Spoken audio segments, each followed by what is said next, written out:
মা খাদিজাতুল কুবরাকে কবরে রাখার পরে নবীজি কবর পারে বসে আছেন, মাটি চাপা দেওয়া হয়েছে, নবী বসে আছেন।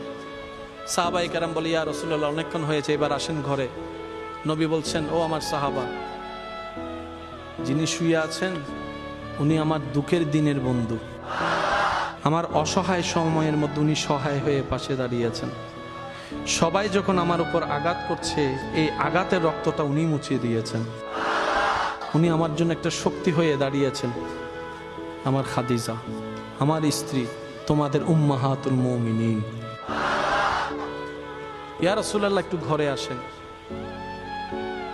নবী বললেন, একটু পরেই ওনার কবরে ফেরেশতা আসবে প্রশ্ন করার জন্য। আমি নবী বসে আছি, আমার খাদিজার প্রশ্নের উত্তর আল্লাহর হুকুমে হাদিজার পক্ষ হয়ে আমি নবী উত্তর দেওয়ার জন্য।